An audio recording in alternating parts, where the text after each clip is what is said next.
بەناوی خوای بەخشەندە و میهرەبان. سڵام عەلەیکم و ڕەحمەتوڵڵاهی و بەرەکاتوو. هیوادارم تاعەت و عیبادەتی هەموو لایەکمان مەوردی قبوڵی خوای میهرەبان بێت. بەڕێزان، بۆ هەڵقەیەکی تری ڕێوڕەسمی شارستانی گەیشتینەوە خزمەتتان.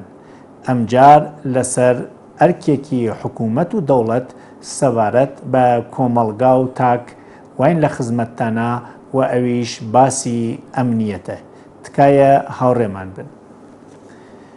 ئەمنیەت یا خەیاڵی ئاسوودەی بەشەرێک بۆ ژیان لە کۆمەڵگا و تەکی خەڵکی چواردەوریا مهمترین شتێکە کە باعەسەوێت ژیان بەرەو قۆناغەکانی سەرتر بەرەو پێش بڕوات. مازلۆ تەروونناسێکە کە ئەڵێت ئەوەڵین شتێکە باعەسی نائەمنی خەیاڵی بەشەرەوێت پێداویستیەکانی فیزیۆلۆژیکی ژیانە، وەکو خۆراک و گەرما و سەرما و دووری لە ئێش کە ئەگەر ئەمانە تەمین نەبن شەخص لە ناوەچوات.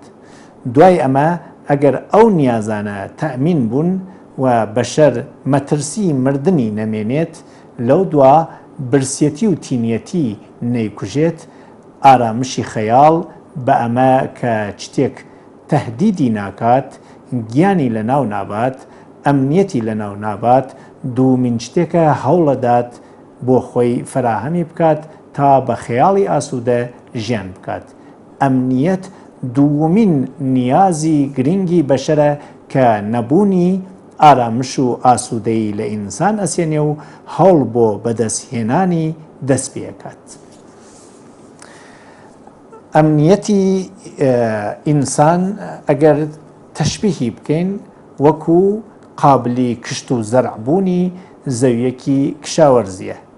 ئەگەر زەویەک بە بۆنەی سۆڵبوونیوە یا لەبەر ئاگرگرتن و ئافەتداربوونی دانی تێبوەشێنی و نەتوانی هیچی لێ هەڵبووری، دیارە قیمەتی ئەو زەویە و ئومێد بەو زەویە لە بین ئەچوا و نزمەوێتەوە.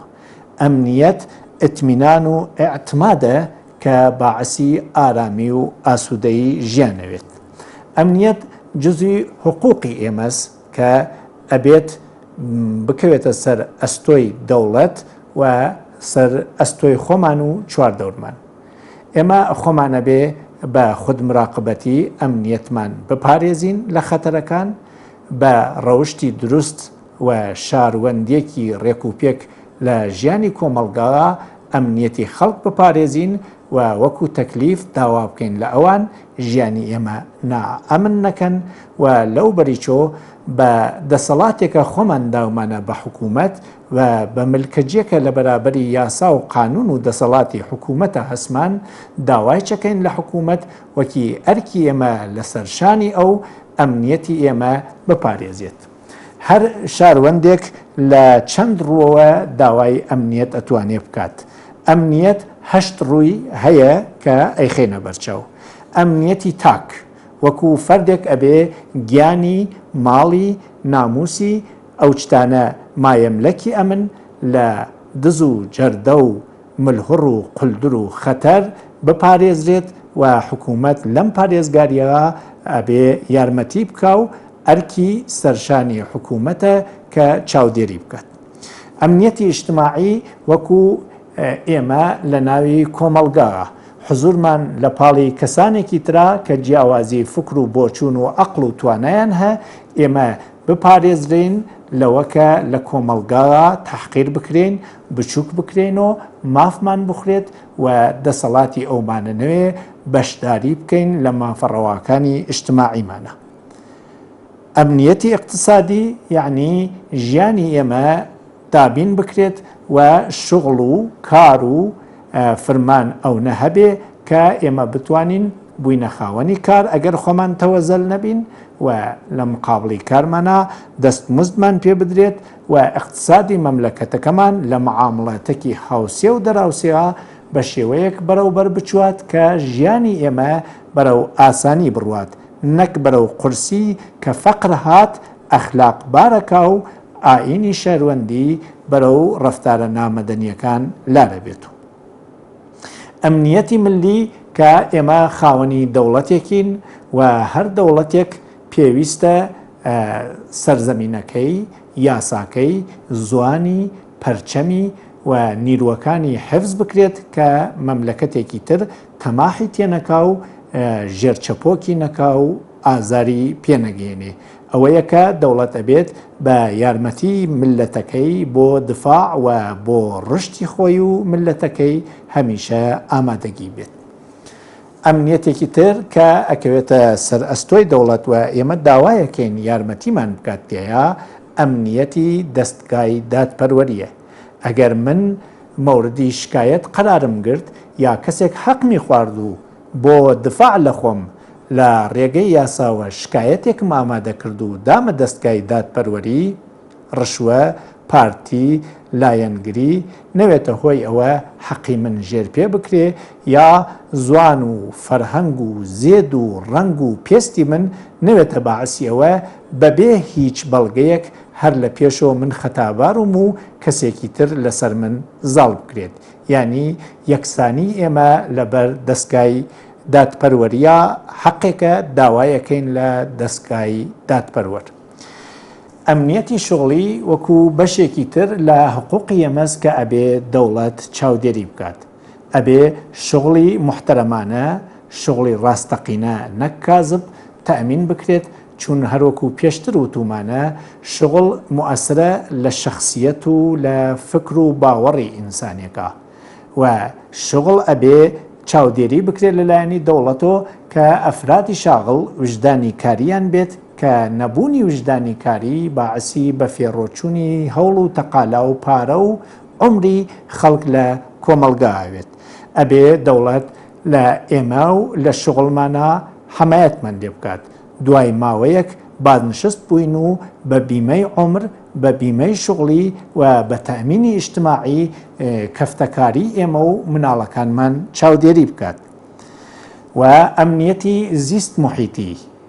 ئێمە لە محیتێکە ژیانەکەین غێرە پارە و سامان فەزای عمومی بەشێکە کە مؤثرە لە ژیان ئێمە.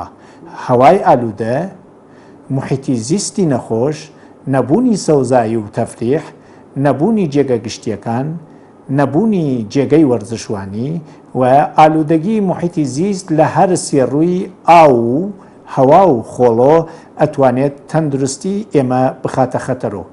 ئەوە ئەرکێکە لەسەر دەوڵەت محیتێکی خاوێن بۆ ژیانی ئێمە دروست بکات. دوور لە هەر ئالوودەگیەک چی ئالوودەگیە تەبیعیە فیزیکیەکان وەکو تۆز و دووکەڵ، چی ئالوودەگیە ویرروسیەکان وەکو نەخۆشین و بیماری. و ئەمنیەتێکی تر ئێمە ئەیخێنە سەر ئەستۆی دەوڵەت تەئمینی بکا بۆمان جیاوازی فەرهەنگی ئێمە، زوانمان، زێدمان باعسەبێت بازێکمان لە ئەقەلیەتە قەرار بگرین. زوانی دایکی وەکو ئەرکێک کە دەوڵەت ئەبێ پارێزگاری لێ بکە، ئەبێ ئیمکانی خوێندن و نووسینی بۆ فراهەم کات و کارێ بکات کەسێکە ها لە ئەقەلیەتێکی ئیجتماعی و جەمعیەتیە لە ناوی ملەتێکی ترە حسی دەرەجە دووبوونی شاروەندی خۆی نەکات و بە فەرهەنگی زاڵ ئەو نەبەها نەدات کە وردە فەرهەنگەکان زوانی خۆیان، کولتور و ئادابی ژیانی خۆیان بشارن و وردە وردە لەبین بچن. ئەوە حەقی ئێمەیە لەسەر دەوڵەت ئەمنیەتمان فراهەم بکات. ئەمنیەت ئەتوانێت دوو ڕووەی بێت. ئەمنیەتێکی ڕاستەقینە لە دەرەوە کە چاومان پێکەوێت وەکی بوونی شەڕ کە نائەمنیە و یا سڵح کە ئەمنیەتە و ئەمنیەتێکی ڕەوانی کە ها لە ناوە و لە دەروونەوە هەستی پێەکەین وەکی ئاشوب و دڵە ڕاوکە لە دڵە یا سەعادەت و ئارامش لە دەروونەوە کە ئەگەر بیخەینە سەریەک باشترین ئەرکی دەوڵەت ئەوەیە کە هەم ئەمنیەتی بیرونی لە دەرەوە و هەم ئەمنیەتی دەرونی لە ناوی ڕەوانۆ بۆ ئێمە فراهەم بکات کە ئەگەر ئەمەی کرد ژیانی شارستانی ڕوو ئەکاتە گەشە و گەنجترین ڕوویەی ئەوەیە کە نە لە ناوە و نە لە دەرەوە ئەمنیەت نەبێ کە دەستپێکردنی شەڕگەلی مختلفە لە کۆمەلگایە لە بینی دەوڵەتەکانە کە نائەمنی دروستەکات. هیوادارم ڕووی ئەمنیەت هەرگیز لە مەملەکەت و لە خانەوادە و لە ئێمە خۆی وەرنەگێڕێت و ئێمە مەوجبی ئەمنیەتی خۆمان و چواردەورمانین. هیوادارم هەموو کات لە ئەمنیەتە شاد و تەندروست بن. بەخوای گەورەتان ئەسپێرم. وەسسەلام عەلەیکم وەڕەحمەتوڵڵاهی وەبەرەکاتوه.